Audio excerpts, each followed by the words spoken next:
Tingnan nyo mga pre yung shooter niya, oh. Nasa 6 to 7, no? Sobra. Yung isa ko nasa 8 inches na ata to, 7 to 8 inches. Ayan, tingnan nyo. Thank you so much, engineer, for your generosity. Magbakal ka, may paaman pa pala ito. Nag-garanti sa. Diba? Thank you! So, samahan nyo kami. Ihulog natin to sa mud pond. Ito yung papalakihin niya hanggang December. Sana lumaki at sana wala ng baha na dumating ulit.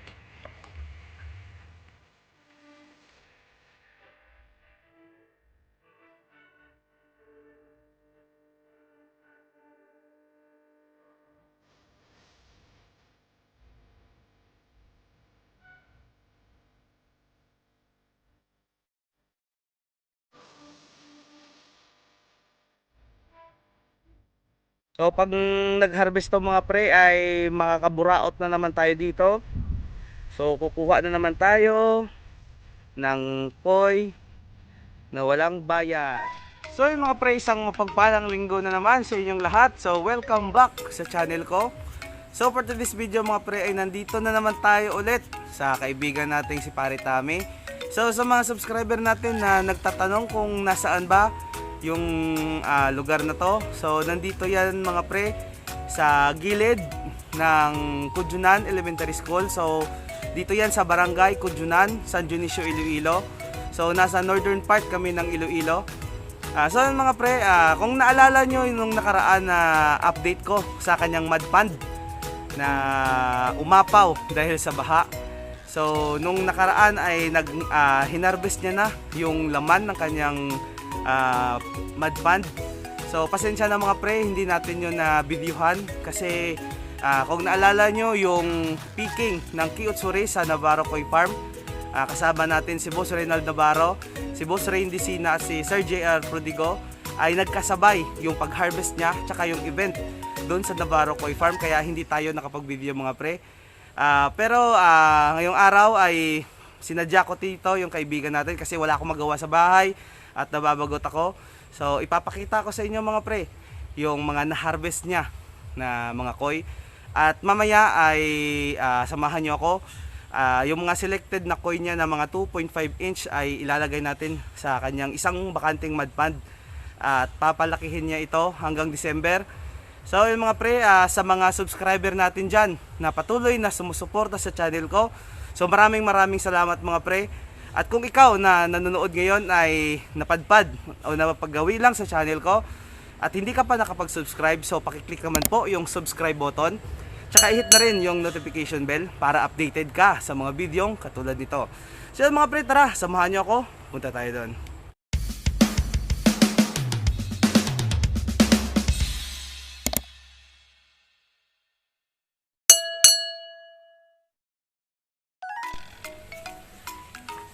So yung mga pre, nandito nakatago ang kanyang mga nai-harvest nung nakaraang mga linggo. Ano nga pizza ka nag-harvest, Meg? 18, no? So September 18, so hinarvest niya lahat ng mga koi niya. So nandito yan sa tank. So mamaya mga pre, papakita ko sa inyo. So meron pa siyang buyer dito ng koi. Ayan. So ito yung mga koi na pinili ng kanyang buyer.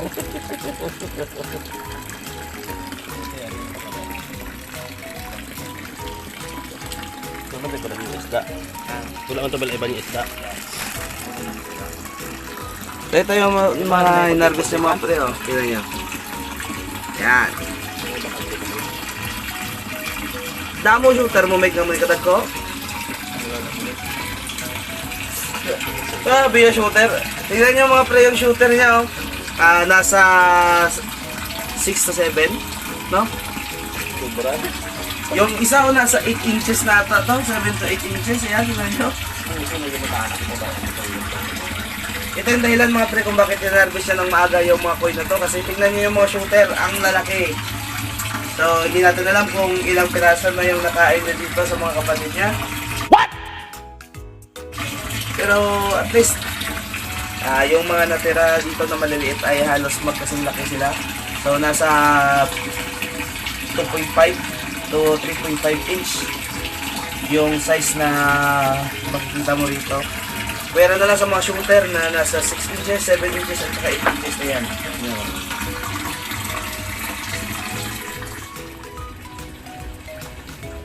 So yung mga pre, shout out sa kanyang mga buyer. So taga din ka mo?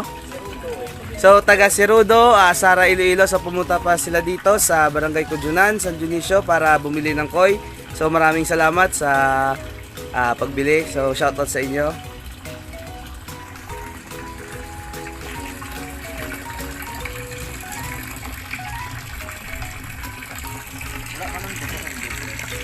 Why yung dito ka ba ng paboto? Ari oh?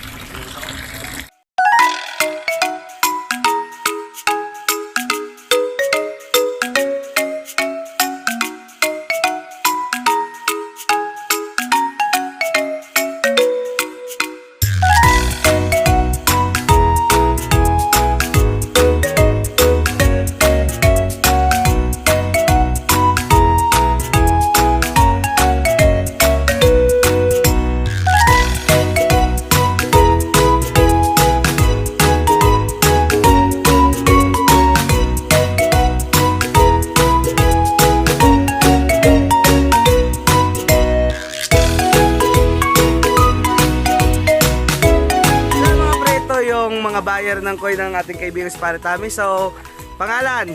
Hello! Wait a minute! Who are you? So, may gusto kang i-shout out? Shout out sa ako ng mga customers kag sa mga maging customers ko. If you want to look beautiful and extravagant, just contact me, Jevarian Villaruel.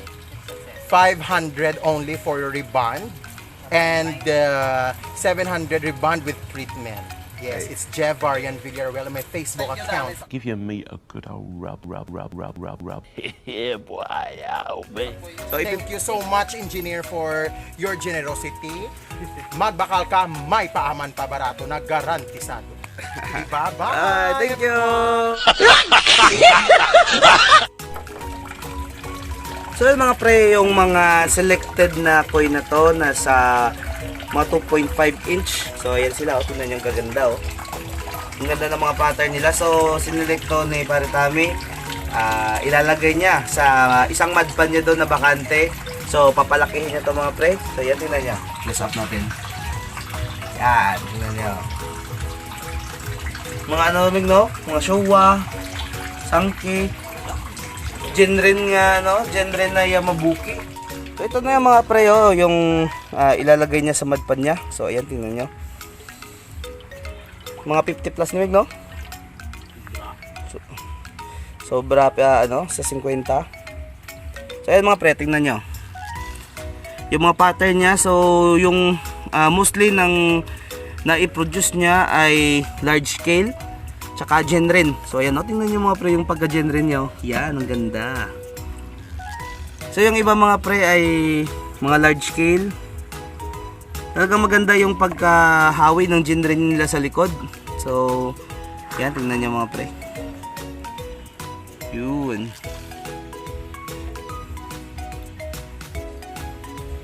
So ito yung sinasabi ko sa inyo na dadalhin namin doon sa Madpan mamaya. So samahan nyo kami, ihulog natin to sa mud pond.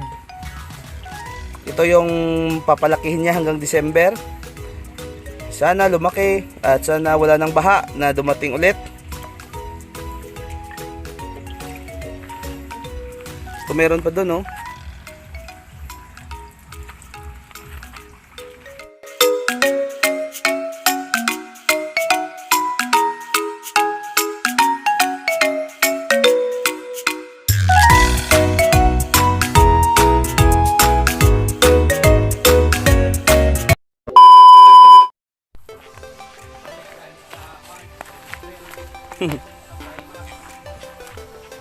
So mga pre, papunta na tayo sa kanyang mud pond. So Tia, shout out. So ito, magpapakain kami mga pre, tingnan nyo. So hindi to sponsored mga pre ha, pero baka naman. So dahan-dahan lang tayo mga pre.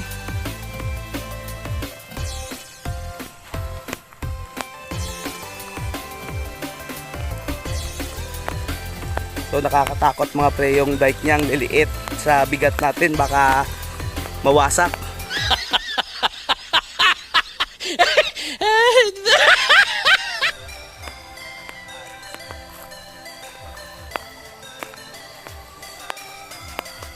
Ano to, Meg?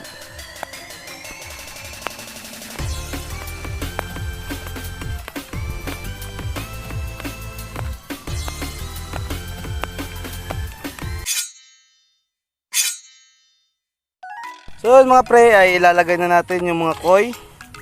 So ayan. So acclimation time again. Dito tayo mga pre, para hindi against the light. So ayan.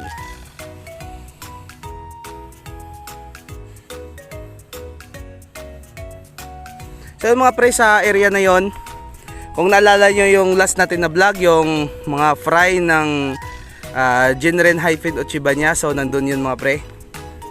So mamaya subukan nating pakainin. So tingnan natin kung lalabas sila kasi medyo mainit pa. So dito mga pre ay may inilagay na siya na 100 plus pre. Mga 100 plus na sinelect niya sa kanyang harvest nung nakaraan. So ito idadagdag niya. So baka sa susunod na mga buwan ay ikakaling niya to ulit. So hanggang December yan mga pre. So tingnan natin kung sa by December kung gaano kalaki yung mga kakalabasan ng mga coin na to. So siguro mga pre pag na-harvest yun, so baka ito pag lumaki na baka i-separate niya doon sa kabila at saka dito. Pero ito mga pre, yung area na to ay kinokondisyon niya. So ayan, nakalagay na yung mga net. So i-condition niya to mga pre sa next breeding niya. Anong plano mo i-breed sunod, Meg? So yung mga pre, abangan natin, next niya na breeding daw ay Utsuri Shiro. So yung mga ki-Utsuri niya mga pre ay i-breed niya daw sa susunod. So abang-abang tayo mga pre. So ayan, malapit na matapos yung acclimation time ng kanyang mga koi. So i-release niya yan mamaya.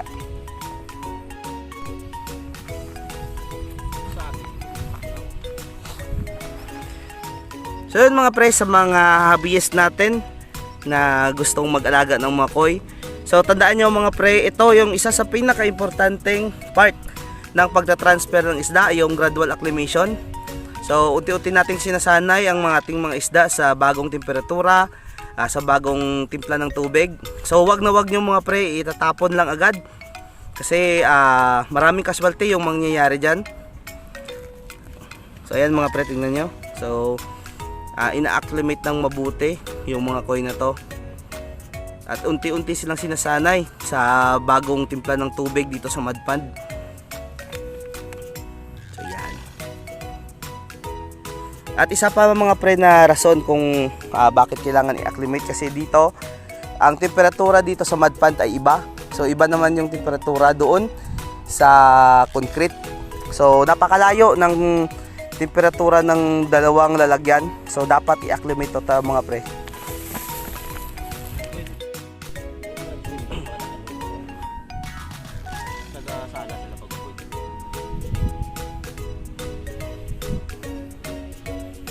So imagine nyo mga pre, no, yung mga gawain na to. So ginagawa niya lang to sa araw ng linggo. Kasi pag Sabado hindi siya pwedeng magtrabaho. Tsaka Lunes hanggang Biyernes ay marami din siyang trabaho sa kumpanya. So pero ayan, tingnan nyo, dahil gustong gusto at nasa puso yung pag-iisda, so hinahanapan talaga ng paraan. So ayan mga pre, i-release na natin yung mga koi. So ayan.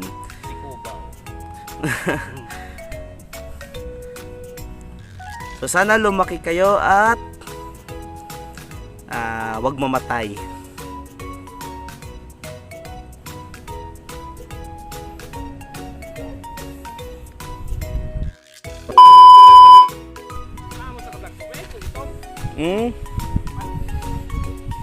So yung mga pre, sinusubukan naming palabasin yung mga fry ng Jinren Hyphen Ochiba dito, pero medyo mainit pa, so, ayaw talaga lumabas. Pero okay lang yan mga pre, basta dito yan nakalagay mga pre sa mud pond na to. So mapila yan to kalibo, Meg?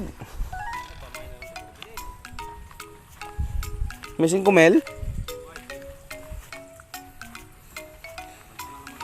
So ayun sila mga pre, oh. Tingnan nyo. Hindi ko alam kung makikita sa camera. Kasi medyo ano, pero ayun sila.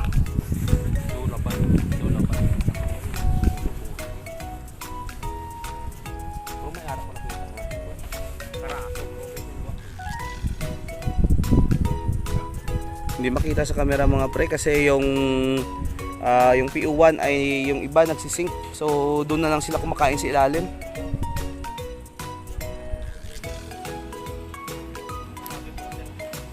Mga aral siguro may sa mga 1.5 inch, no?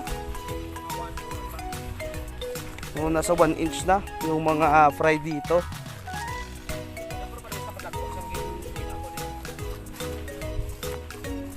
Dagko na gani yung buyan mo una.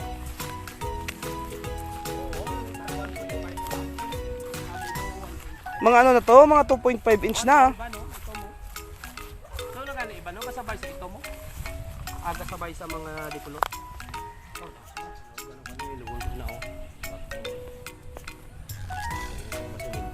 Mga pila na gay ka bulan meg? Ining uchiba mo? Dire. May pa 2 months ah. Sobra pa lang 1 month. Sobra pa lang 1 month. Oo, hindi sila din inadiyo. Yung mga preo nagsilabasan na sila dun, oh. Ayun, oh. Nag 3 months na ang una ko ginubara mo sa mga So yun mga pre, habang nagbibideo tayo, kinakagat tayo dito ng mga langgam na napakarami. What?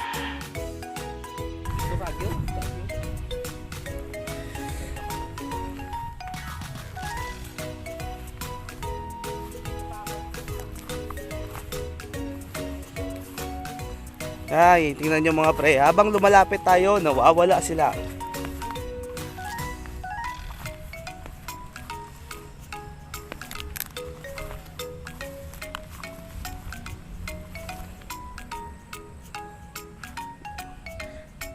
Yung mga koi dito mga pre ay shy type. Ayaw lumabas kapag may tao. Kayaan nyo na, at least naipakita ko sa inyo na may laman. So yung mga pre, sa nagtatanong pala kung ano pinapakain niya, so PO1 lang yan mga pre, yung pinapakain nila dito. Tsaka doon sa mga 2.5 to 3 inch nya, yan yung Koi King. So hindi yan sponsor mga pre, pero baka naman. Koi King.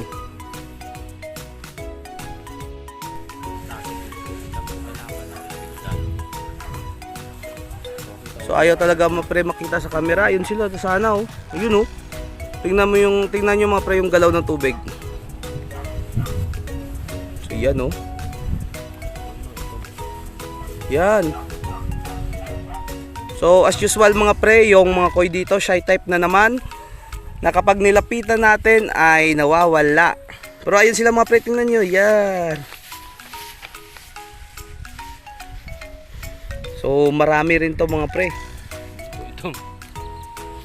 So yung iba, oh, kung hindi kaso makita sa camera, pero yung mga black, oh, tingnan nyo yung mga genren na Uchiba, oh. Yun, oh.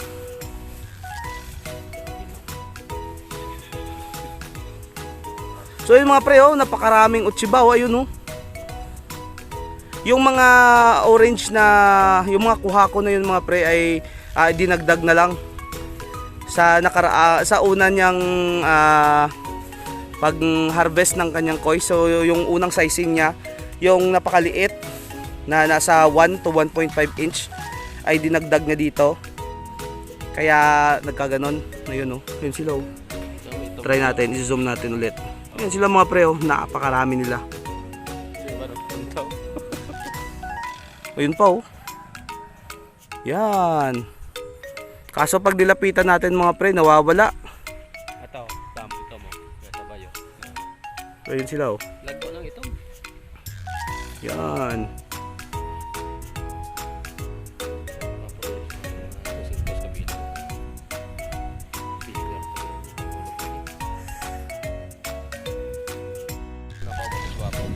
Ayan mga pre, oh. Unti-unti na silang lumalapit. Ayan, oh. Pasensya na mga pre, ha. Wala akong magagawa. Di talaga makita. Ayan yung mga pre, pag nagkapera tayo, bibili tayo ng drone.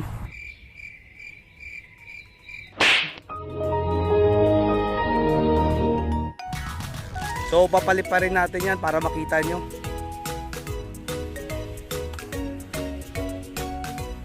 Ayan sila mga pre, oh. Yan, ang dami. Nandun pa mga pre, oh. Ayun, oh. Yun, dami nila, oh. So pag nag-harvest to mga pre ay makakaburaot na naman tayo dito.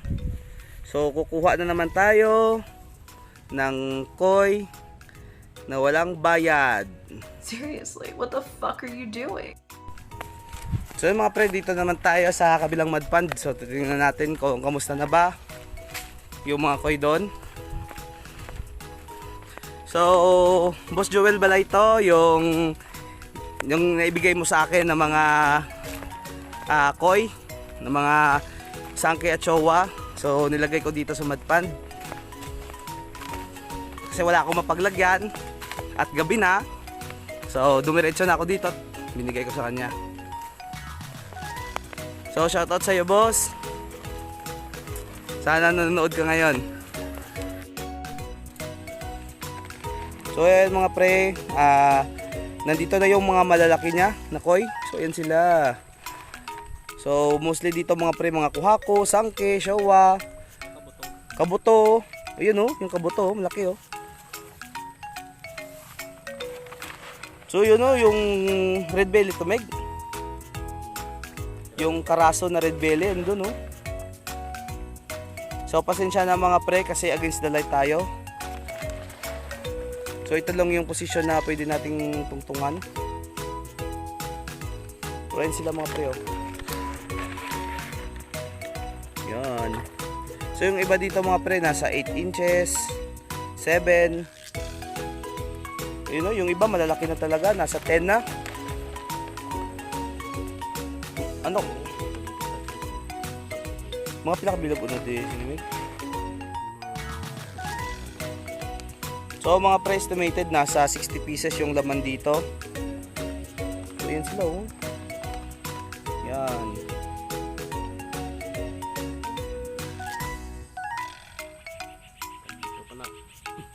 Tancho kuhaku.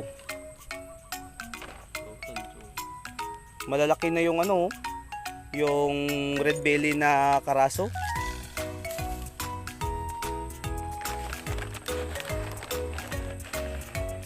Ano na may kang ano, ng matsuba? Itong yellow na araw? Yelo niya. Oo. Tara, kabuto. Nakaboto na? Nagilo ganito. Nagilo. Pula to yung ito rin ito ay nagilo. O yung ano mo, yung Shiro Otsuri to? Shiro Otsuri to?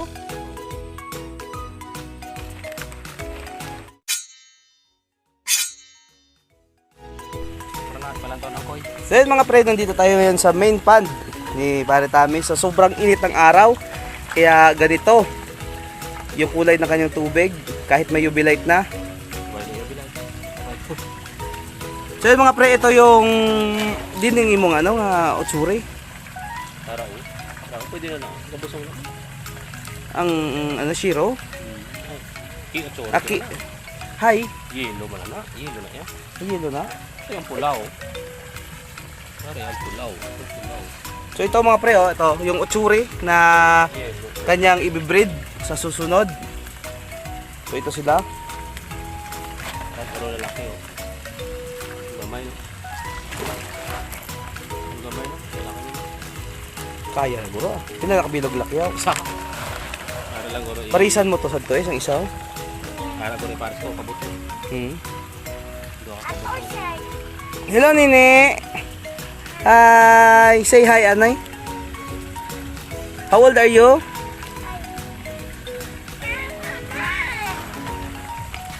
Kinala ko na ibang guro to. Medyo may siguro yung mga ito niya pa. Andri guro na guro. Hindi pala gas ko na mo.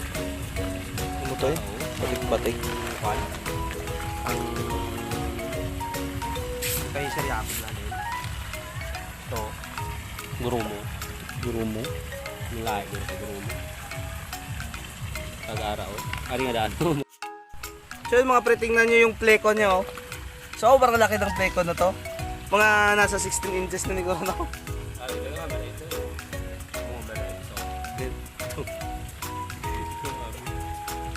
Grabe yung hammerhead, sobrang laki na.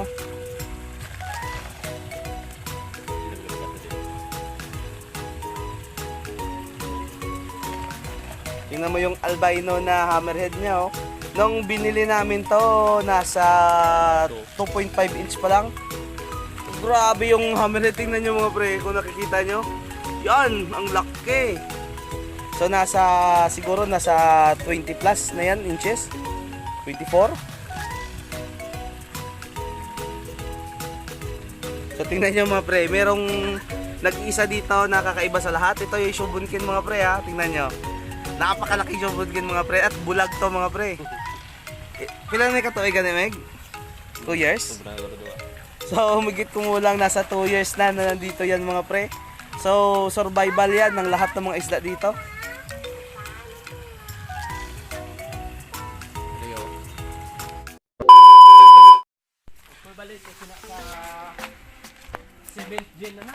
Seventh generation?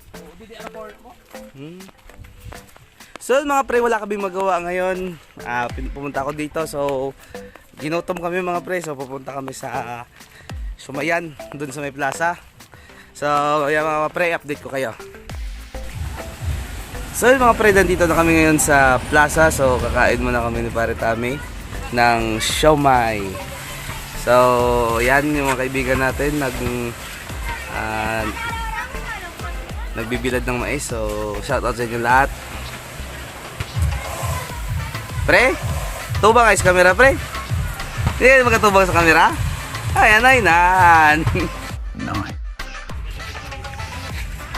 Siomai kag sting. Ang amon pamahaw.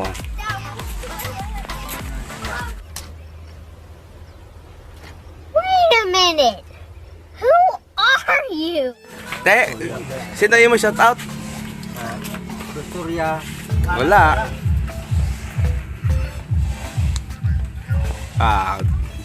Hindi ka mag-hayamad lang. Give your meat a good old rub. Yeah, boy, oh, man. So mga pre, at tamang merienda lang muna. So kasama yung mga grupo dito. Unang ata. Sino yung mo gusto yung shoutout? Sino yung mo gusto yung shoutout? Kasama mo yung may shoutout? So nandil din shoutout ko naman yung atan.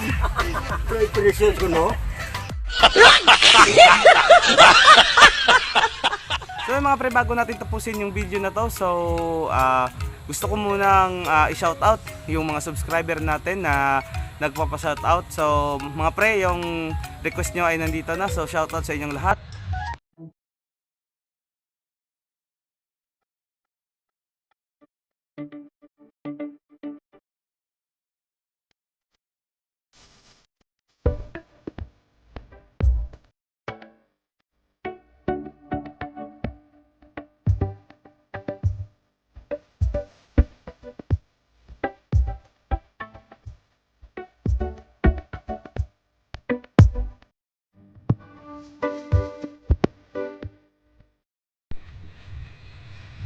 So mga pre, inabot na tayo ng hapon dito sa kay Pare Tami. So yung paalam natin sa bahay ay uuwi agad. So shoutout sa misis ko, pasensya na, medyo inabot tayo ng hapon dito. So mga pre, maraming salamat sa patuloy na pagsuporta sa channel ko. So yun mga pre, hanggang dito na lang muna yung video natin. So maraming salamat. So God bless us all and bye bye.